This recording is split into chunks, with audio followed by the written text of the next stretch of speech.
আবারও একটা গোপন ফোনালাপ ফাঁস হলো সাবেক প্রধানমন্ত্রী শেখ হাসিনার। ফোনালাপে শেখ হাসিনা বলছেন, আমি তো এখনও প্রধানমন্ত্রী হিসেবে আছি, আমি তো পদত্যাগ করিনি। জনগণের চাপে পড়ে হয়তো দেশ ত্যাগ করেছি, কিন্তু নিয়ম অনুযায়ী আমি তো পদত্যাগ করিনি। আমি খুব দ্রুত বাংলাদেশে যাব। ফোনালাপে জানা যায় ইউরোপের পার্লামেন্ট নাকি শেখ হাসিনার খুবই দরকার, এবং যার সাথে ফোনালাপে হয়েছে অলরেডি সেই ব্যক্তি বাংলাদেশের নোয়াখালী জেলার বাসিন্দা, বর্তমানে ইউরোপের পার্লামেন্টে আছে। ইউরোপে থাকা এই নেতার সাথে সমস্ত গোপন তথ্য শেয়ার করেছে শেখ হাসিনা। চলুন শেখ হাসিনার অত্যন্ত গুরুত্বপূর্ণ মনের গোপন কথাগুলো শুনে আসি। তার আগে একটা অনুরোধ, সকল সত্য খবর জানতে দয়া করে চ্যানেলটি সাবস্ক্রাইব, শেয়ার ও একটা লাইক করতে ভুলবেন না প্লিজ। চলুন গোপন আলাপ শুনি। ক্ষমতা দখল, সে তো জবরদখল করছে, তার কোনো লিগালিটি নাই যে হচ্ছে উপদেষ্টা বলে আমাদের কোনো পদ নাই। যেভাবে সে ক্ষমতা গেছে, এটা তো মানে মানুষ খুন করে মেরে একটা সিচুয়েশন তৈরি করে তারপরে তো সে ক্ষমতা গেল। আমরা এগুলা আমাকেই মেরে ফেলা। আমরা ইউরোপিয়ান পার্লামেন্টকে জানাবো, জানাচ্ছি। আর তাছাড়া আমি তো পদত্যাগ করি নাই। সবচেয়ে বড় কথা হচ্ছে যে আমাদের কনস্টিটিউশনের আর্টিকেল 57 অনুযায়ী যেভাবে পদত্যাগ করতে হয়, আমার কিন্তু সেভাবে পদত্যাগ করা হয়নি। সে কিন্তু ওই জন্য 6 তারিখে জায়গায় 5 তারিখে নিয়ে আসলো। আর 5 তারিখে নিয়ে আসার ফলে আমার পক্ষে তখন এমন ভাবে চারিদিকে লোক ঘেরাও। আমি দেখলাম যে এখন যদি ফায়ার ওপেন করে আমার এখানে সিকিউরিটি, তাহলে শত শত লোকের লাশ পড়বে। লাশ ফেলে আমি ক্ষমতা থাকতে চাই না। কিন্তু যখন আমার একটা সিচুয়েশন হয়ে গেল যে আমার সিকিউরিটি যাওয়া থ্রু এগুলো বাধ্য হয়ে তখন আমাকে সরে যেতে হলো গণভবন থেকে, যার ফলে আমার বঙ্গভবনে যে মহামান্য রাষ্ট্রপতির কাছে আমার পদত্যাগপত্র জমা আমি দেইনি। কাজে আমার কিন্তু পদত্যাগ হয়নি। আমি কিন্তু এখনো বাংলাদেশের constitutional prime minister, elected prime minister. আমি আসলে দেশে কাউকে এমনি কিছু পাবলিশ করতে দেয় না, কিন্তু এমনি তো ফেসবুকে বা এসে বেশ কিছু ডকুমেন্ট ওরা নিজেও দিচ্ছে যে কিভাবে মানুষ মারছে। চুল থেকে নিয়ে নেওয়া যায়। আমি আপা ওই যে তো থাকার কথা। আমি আপা ওই যে মানে এখানে যে ইন্ডিয়ান অ্যাম্বাসেডর আছে আমাদের ডক্টর মাসুদ আছে নিউ ইয়র্কে। আমি ওনাদের সাথে আমার যোগাযোগ নাই আসলে। আমি এখানে মেইন স্ট্রিমে পলিটিক্সে ছিলাম। আর তাছাড়া আমি আপনাকে বলি, আমি 1988 সালে আপনার সাথে দেখা হয়েছিল লাস্ট। তখন আমাদের ওই যে আমার বাড়ি ওই যে নোয়াখালী সোনাইমুড়িতে, আমি সোনাইমুড়ি থানা ছাত্রলীগের সেক্রেটারি ছিলাম। তখন আমাদের গোলাম সারোয়ার এমএ যে আমার মামা হয়, উনি আমাদেরকে আপনার কাছে নিয়ে গেছিল। তো এরপরে আমি পড়ালেখার জন্য ইউরোপে চলে আসি। চিটাগং ইউনিভার্সিটিতে আমি পড়ালেখা করে তারপরে ইউরোপে চলে আসি। তো আসার পরে আমি বেসিক্যালি বেলজিয়ামে মেইন স্ট্রিম পলিটিক্সের সাথে জড়িত ছিলাম। কিন্তু লাস্ট ইলেকশনের সময় আমরা অনেক কাজ করছি। আমি আমার অর্গানাইজেশন, আমার একটা এনজিও আছে এখানে। আমরা প্রায় গত ইলেকশনের আগে আমরা প্রায় 180 জন এমপির কাছে আমরা চিঠি দিয়েছি যে কেন মানে বাংলাদেশ আওয়ামী লীগ গভর্নমেন্ট বাংলাদেশের প্রয়োজন। কিন্তু এবছর আমরা তারপরও কাজ করছি, কিন্তু পুরোপুরি কাজ করতে পারিনি।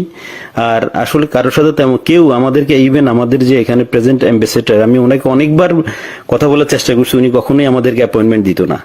কারণ আমি তো ওইখানে আমি সারাদিন ইউরোপিয়ান পার্লামেন্টেই থাকি। এবং আমি ভিতরেই, কারণ আমাদের ইউরোপ পার্লামেন্ট আমাদের খুব দরকার। আমি আমার এই আগামী মাসের প্রথম সপ্তাহে আমরা কনফারেন্স করব। আমি সিদ্দিক ভাইকে অন্যভাবে, সিদ্দিক ভাইয়ের সাথে আমার সরাসরি কথা হয়নি। আমার একজন খুব বেশি সুস্থ না, সে খুব বেশি নেতৃত্ব করতে পারে না। এখন কার সাথে যোগাযোগ করবো সেটা হলো কথা। আমি চাচ্ছি না যে বেলজিয়াম আওয়ামী লীগের তো নেতৃবৃন্দ আছে, ওদের সাথে কথা বললে ওরাই তো অনেক কিছু দিতে পারবে। ওরা আসলে আমি বলছিলাম যে আমি শহীদ ভাইকে বলছি, আমি রতন ভাইকে বলছি, জাহাঙ্গীর চৌধুরী রতন ভাইকে বলছি যে আপনারা আমায় কিছু ডকুমেন্টস, আমি নিজেই ডকুমেন্টস তৈরি করে দিয়েছি, তারা আরো চায়, যেমন কিছু এমইপি আমাদের বন্ধু বান্ধব আছে খুব বেরি, মানে অনেক ভালো বন্ধু এমইপি, তারাও জানে। তো তারা আমাকে বললো যে তুমি আমাদেরকে আরো কিছু ডকুমেন্টস দাও, আমরা এটা নিয়ে কাজ করব। মানে আমরা প্রায় 15 জন এমপির কাছে চিঠি লিখেছি আপা। ইউটিউবের যুগ, জি আপা। ফেসবুকের যুগ, সবই তো পাওয়া যায় এখন। জি আপা, আমরাও যা জি। পাচ্ছি ওখান থেকে পাচ্ছি। আচ্ছা আচ্ছা আচ্ছা আচ্ছা। তো জি আপা। ওখানে কালেক্টেড, আর আমাদের আওয়ামী লীগ ওখানে বললে পরে নিশ্চয়ই তারা কি করবে। ওরা ওরা তো আমাদের সাথে আছে, উনি ইয়েরাও আছে, যেমন শহীদ ভাই। জি জি আপা। আর আমেরিকা, ওদের আমেরিকা থেকেও তো দেবে না কেন? আমেরিকাতে আপা আমি ওই যে মানে কারোর সাথে আমার যোগাযোগ নাই, কার সাথে যোগাযোগ করলে পাবো আপা? সিদ্দিক সাহেব তো আছেন, ওনারা ওই যে কয়দিন ব্যস্ত ছিল। সিদ্দিক সাহেব আছে, তারপরে আমাদের মোহাম্মদ আলী সিদ্দিক আছে, আমাদের যারা আওয়ামী লীগের নেতৃবৃন্দ যে কোনো একজনের পারলে তো ওখানে পাওয়া যাবে। আচ্ছা ঠিক আছে আপা। জি জি, আপনার ভালো আছেন তো আপনি? হ্যাঁ আমি ভালো আছি। আর আমি যখন পাওয়ার ছিলাম অনেক ডকুমেন্ট, ওই যে মানুষকে মেরে ঝুলিয়ে রাখা এগুলি সমস্তই তো দিচ্ছি। আমরা এগুলা আমি চাচ্ছি। ক্ষমতা দখল, সে তো জবরদখল করছে। জি আপা, জি। তার কোনো লিগালিটি নাই যে উপদেষ্টা বলে আমাদের কোনো পদ নাই। জি আপা। যেভাবে সে ক্ষমতা গেছে, এটা তো মানে মানুষ খুন করে মেরে একটা সিচুয়েশন তৈরি করে তারপরে তো সে ক্ষমতায় গেল। জি জি আপা, জি জি। না আমরা এগুলা আমাকেই মেরে ফেলা। জি আপা, আমরা এগুলা আমরা ইউরোপিয়ান পার্লামেন্টকে জানাচ্ছি। আর তাছাড়া আমি তো পদত্যাগ করি নাই। জি আপা।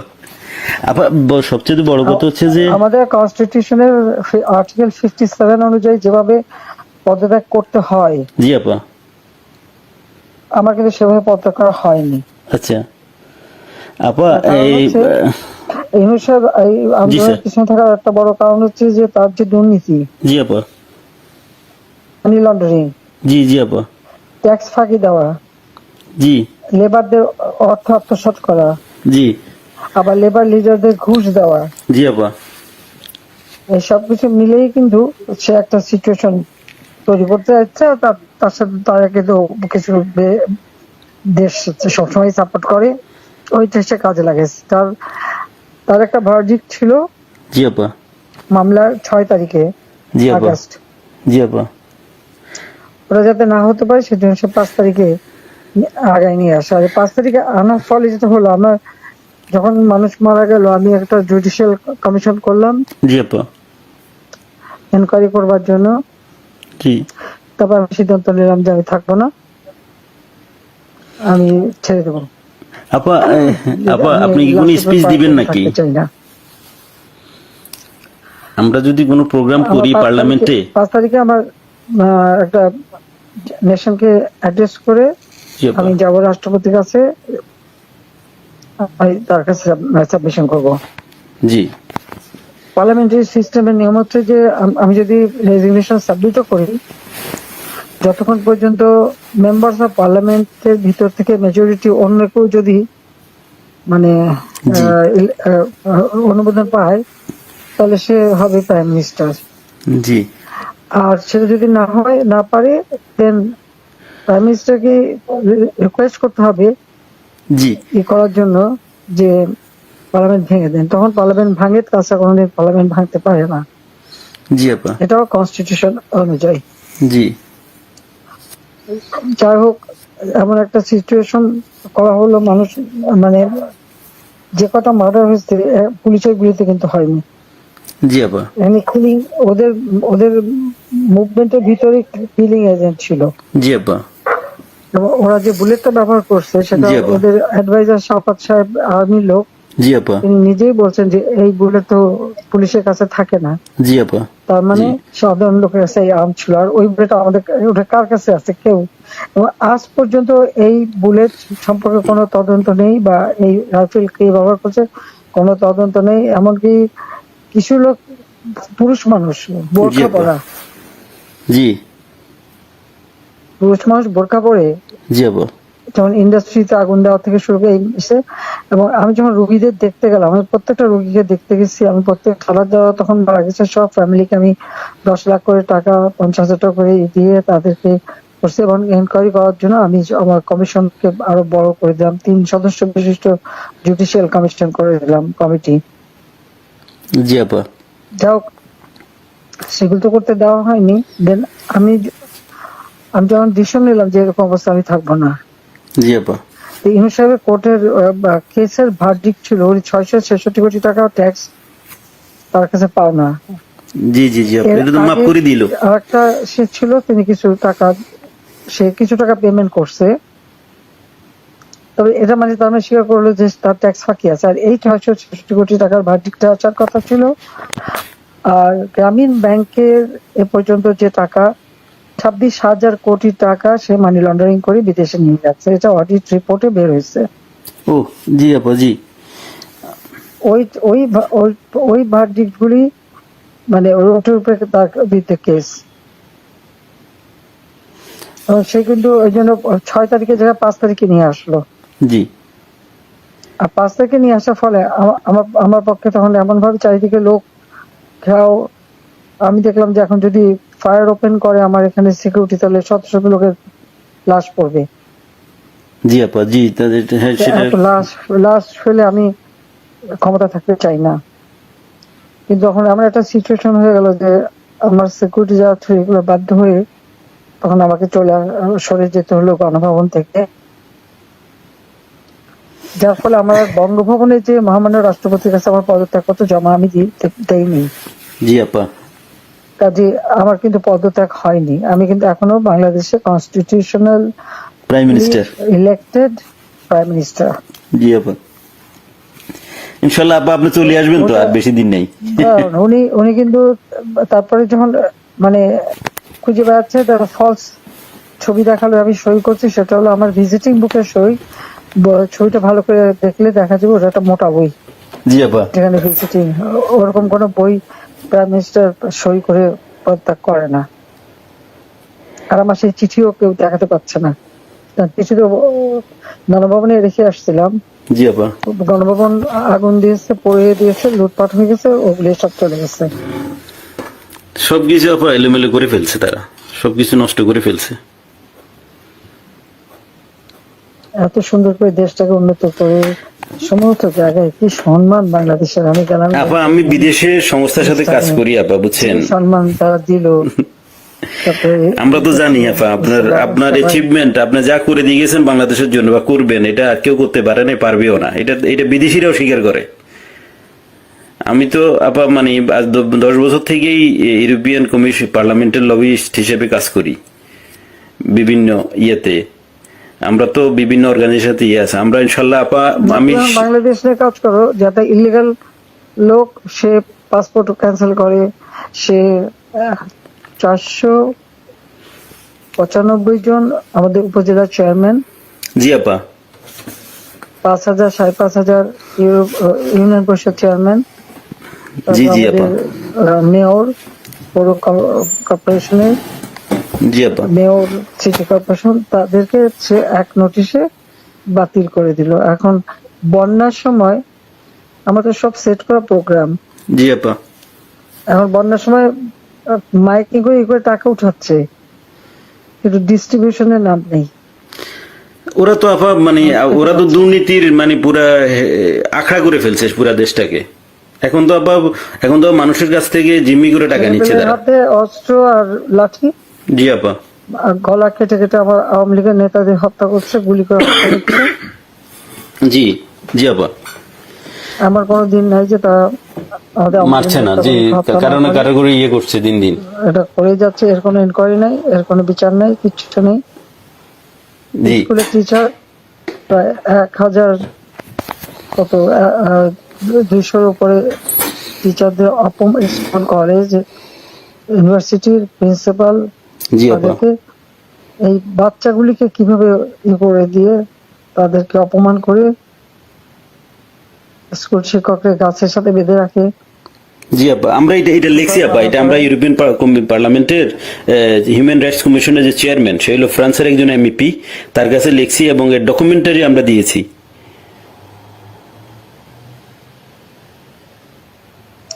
এটা কি করে হয় একজন টিচারকে এইভাবে অপমান করা? অনেকে তো আপা মানে আত্মহত্যা করেছে, বুঝছেন,